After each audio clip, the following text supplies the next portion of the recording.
Hi everyone, my name is Seiba Isifu and I am presenting on the Yaoure God Project ESIA report of 2018 as part of my real SIA critique presentation. Social impact assessment has become a common and standard practice for development projects in many developing countries since 1980s, and Ivory Coast is not an exception. The country's law makes it clear that prior to commencing any large-scale development project, there is a need to conduct comprehensive environmental and social impact assessments.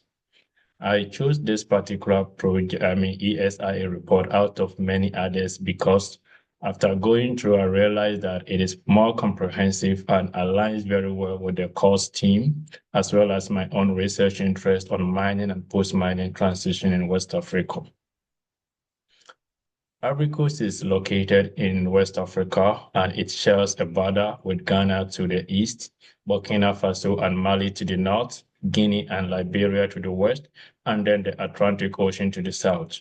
Yaoure, which is the project site, as well as the area that has been marked red with the arrow pointing, is located in the central region of Ivory Coast, and it is about 40 kilometers northwest of Yamoussoukro, the country's political capital, as well as 270 kilometers northwest of Abidjan, which also serves as the country's administrative or commercial city.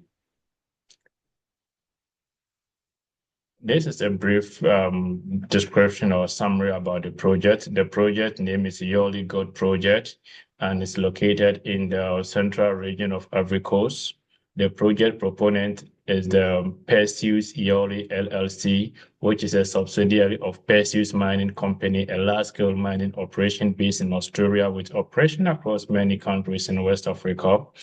The ESA report was actually prepared by two consulting firms, Amek Foster Wheeler Health and Environmental UK Limited, a company that was formed in 2014 and is based in the United Kingdom, and then to do Consulting Afrique, which is also based in France and was formed in 2010. The project is an expansion of an existing gold mine that had existed since 1980, and the project duration initially was 8.5 years, but in 2023, it was changed to 2035. So now the duration is from 2020 to 2035, with a total investment capital of 265 million.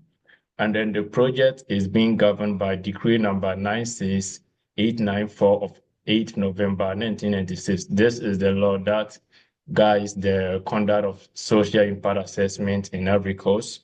And the project footprint is about 1,109 hectares of land. And then the shareholders are the Perseus Mining, which owns 90%, with the remaining 10% belonging to the Ivorian government.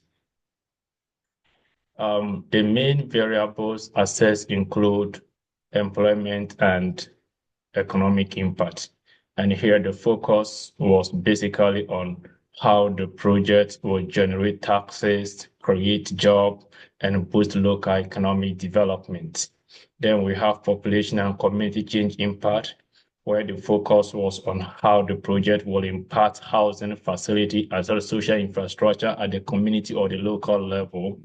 Then we have displacement impact, where the emphasis was on loss of agricultural land, forest land, bushland, and then ASM site. ASM here refers to artisanal and small-scale mining. And during the project scoping phase, it was realized that there were about 100 ASM sites in the project area. Then we have cultural heritage impact, which focused on loss of sacred forest, cemetery, and archaeological sites. And the last variable being community health and safety impact, where emphasis was on spread of communicable diseases, pressure on the health infrastructure, poor sanitation as a result of influx of people from other areas to the project sites. Then we look at the methodology. So in the report, you realize that both qualitative and quantitative methods were used by the assessment team to gather information. Specific tools include household survey, key informant interview, focus group discussion, skill stakeholder consultation. As a matter of fact, over 40 stakeholder meetings were organized as part of the data collection exercise. And then data sources, data was obtained from both primary and secondary sources.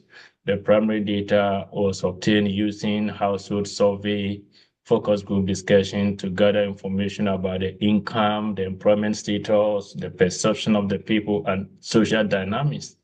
While secondary data focused on the review of the 2014 Ivorian Housing and Population Census, the 2014 scoping report for this very project, as well as similar ESIA report in Ivory Coast, and also some income and expenditure statement or report from World Bank, International Monetary Fund, European Union, and USAID. The assessment team was made up of 3 individuals who worked under a qualified sociologist from Replan, Canada, another consulting firm. The 3 individuals were natives and they could all speak the native language very well. The methodology appears comprehensive, but it has some few limitations, among which include the use of cross-sectional data. Cross-sectional data is the data collected at a single point in time, and the use of the cross-sectional data limits the ability to objectively evaluate or assess seasonal variation in livelihood of the people. For example, the communities involved were agricultural communities, and in such communities, usually farm household witness increase in income during the harvest season, but during the dry season or the off season, their income level may be very low. So capturing or collecting data as a single point in time may not offer accurate description of the true status of the people. And then the sampling technique was not also clearly stated in the report. Yes, 40 meetings were held among others, but we don't know the number of people who attended each of these meetings, the diversity of the respondents, how many were male, female, minority group. We don't know the diversity. This makes it difficult, or this raises question about the representativeness and inclusivity in the sampling process. Then there's also lack of credential about the assessment team. Yeah, so when you look at the report, it talks about 3 individuals, but there is no information about their academic qualification, professional certificate, years of experience, and many more. And finally, there's no comparative analysis in the whole report. The report only talks about areas under direct influence and areas under indirect influence. There is nothing like a community that is sufficiently distanced away from the project area that could serve as a benchmark for making the assessments. These were some of the positive and the negative impacts identified in the report. Employment opportunities. Yeah, the report indicated that during the construction stage, about 1,000 to 2,000 jobs will be generated, of which 500 of them will likely go to the local people. Then the report also mentioned boosting local economic activities, and then increasing government revenue through payment of taxes by those employed, as well as by the company through sourcing of the goods and services. Yeah, they will be paying value-added tax on all the goods and services they will be procuring. So the government will be able to generate some money to undertake local level economic development. Then also on the negative impact, the report talks about, or the report mentioned loss of agricultural, forest, and bushland. And this is not surprising because the project footprint, as I indicated in the project summary, was about 1,109 hectares of land. Then the report mentioned tension and competition for resources, particularly due to the influx of people from other areas to the project site in search of jobs, spread of communicable diseases, among others. The reports further give some mitigation strategies as well as monitoring strategies. So on mitigation strategies, the report mentioned the need for capacity building and employment policy. Capacity building to help upgrade the skills of the people, the local individuals, so they can easily be integrated into the various employment opportunities that will be available that will be created by the project. Then infrastructure expansion particularly social infrastructure like roads, schools, and clinics, to help accommodate the increasing number of people who will be moving to the project site in search of job and other related activities. And then the need for fair compensation and relocation scheme for the displaced farmers.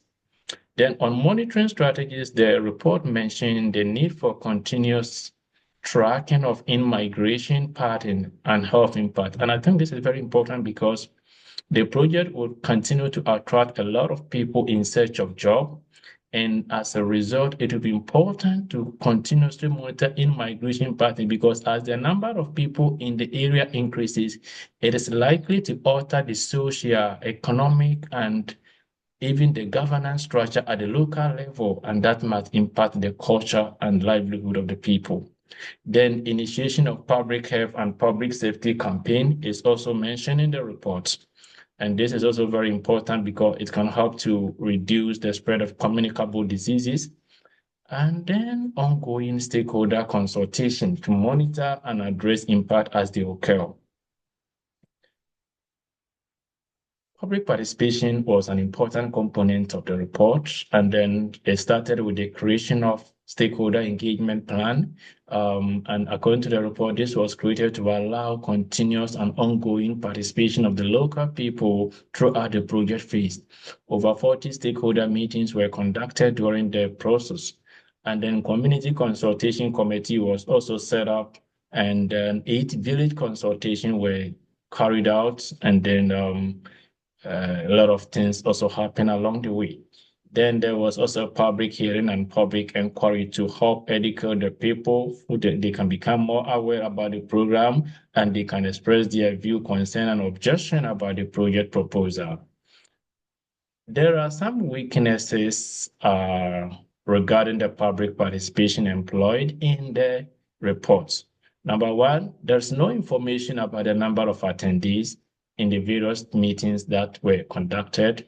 There's no information about the issues discussed in those meetings, and there is no evidence of the feedback from the community being incorporated into the report to influence the project design. In other words, public participation should be a two-way process. It's not just taking information from the people, but how did the information influence the design of the project? How did it influence mitigation strategies proposed in the report? How did it influence compensation schemes proposed?